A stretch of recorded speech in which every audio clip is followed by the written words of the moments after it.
Hi everyone, my name is Trinidad. I'm from south of Mexico, and I'm co-founder of Fab Lab Maya. And first of all, I would like to start in saying that we are not experts in handcrafts. We are a group of architects and makers that study digital fabrication that are really committed with the purpose of democratized technology.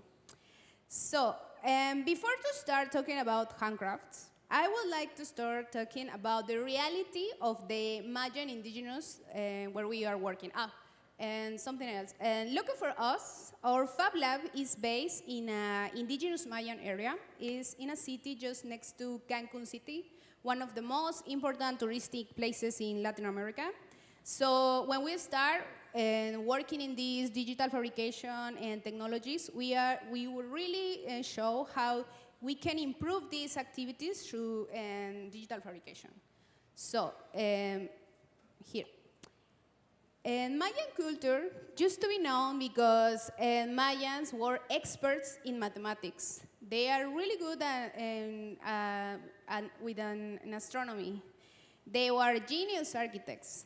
But when progress arrived in our area, no more than 50 years ago, Mayans are now, they used to build these palaces. Mayans now are building these new palaces. And you will think, and this is not in a good way. They are here working as a taxi drivers, as a cleaning person, as a workers in a really bad condition. And this is really shocking for us because Mayan used to be a legend. They used to be a really intellectual people. And now, in the only way they are participating in this new progress is being like in a new slavery contemporary way. So, but before, this reality is for those that are not handcrafters. So, what is happening with handcrafters? Have you seen Coco's movie? This was a really huge hit last year in a Disney movie about a Mexican boy that has a magic guitar that transports him to the dead world. So there is a city in Mexico called Paracho. They are a group of handcrafters that they only fabricate beautiful handmade guitars. So when they saw the Coco's movie was coming, they were so excited because they thought it was the perfect free marketing ever. They thought they are going to start selling tons of guitars, right? But what happened at the end? Coco's movie was also seen in China.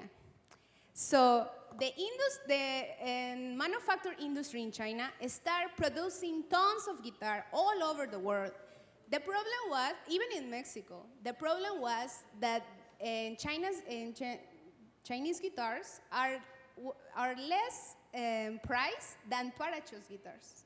So imagine the consequences. And this problem is not new. This started like more or less 10 years ago when you go to the markets and you start seeing handcrafts like this with the level of made in China. And if you go to Mexico and if you want to buy a Mexican handcraft, it doesn't matter if you go to the street and buy directly to a handcrafter something, no? It doesn't matter if you go to a store that only sells Mexican handcraft. It doesn't matter if you go to the airport or big markets like Walmart, or in our case in Mexico, places like Liverpool. You will have 60% of probabilities that that handcraft will be from China. And this, not 10, not 20, not 30, 60%. So after a while, we realized this is not China's fault. Because they have been doing since a long time ago the same for everything, no? And they don't care about culture, they are just selling. So we realized that one of the main problems is that society expects that handcraft is still doing handmade techniques. And this is not bad at all. We all want to preserve ancient techniques. The problem is that handmade technique doesn't allow handcrafters to produce as much as China. Doesn't allow handcrafters to produce as cheap as China. So at the end, they are forced to leave their tradition, leave their Mayan village to be part of the contemporary slavery palaces. No? So after we realized this, here's our story. And as I said, we are really committed with our purpose. So we took our machines, we went to the Mayan village, and we started this conversation with handcrafters. We wanted to discover why our local handcrafters cannot sell in the most important touristic city in Mexico, Cancun City. So at the same time, we wanted to show them what can they do. So in the beginning, we start seeing things like this. This is our Mayan indigenous handcrafters. And at the beginning, we literally translate their handmade drawings. We digitalize, and then we start thinking, oh, this is so interesting. Maybe we can engrave in the fabric, or maybe we can make it bigger, or maybe we can change of material. Instead of embroidery, maybe we can paint, no? And in the other side, and we realize also that some handcrafts are ready to sell. But what is happening? The problem is that these handcrafts are not fancy enough to sell to the tourist industry. So we start also playing with this. Maybe with a laser cut, we can make a package. Maybe with a 3D print, we can make a mold so they can standardize, having better presentation so they can sell to the biggest market of tourism in Mexico. But then we get the conclusion again that we are all doing everything. And we wanted today accept these new technologies, and they start applying this. So we start looking for new generations. But who are the new generations? They're childs, they're the youngest. But what is the problem? The new generation doesn't want to be handcrafters. They don't want to be handcrafters because they saw their parents suffering. They saw this technique is not profitable, so they actually want to be like us. They want to study abroad, they want to learn English, they want to study an engineer careers. So that's why this culture is losing. So when we showed the machines, for them it was like crazy because they thought it was one step before they can start, they can go to study an engineer career. And then we start looking these kind of things. And the first time I saw this, I thought it was handmade. And no, it's funny because even they are using technology, they are putting the same effort they used to put in by hand, and now they are putting that effort in a digital way. And then we start seeing this kind of thing.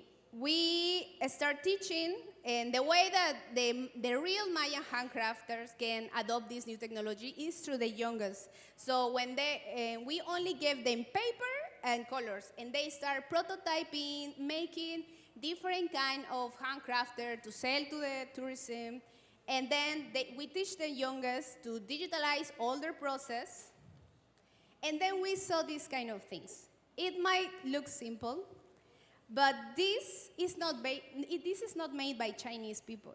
This is not made by us, by makers. This is made 100% for Mayan people, indigenous Mayan people.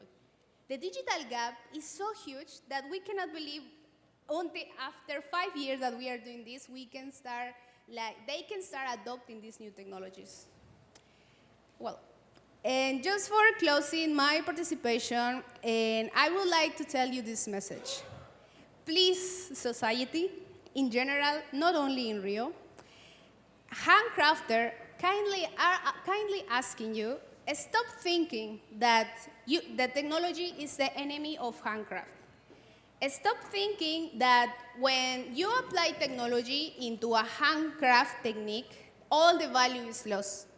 Because for some of the handcrafters, the only way they can preserve their culture, the only opportunity that they have to fight, or at least to compete against Chinese production, is through learning technology and digital fabrication. Thank you.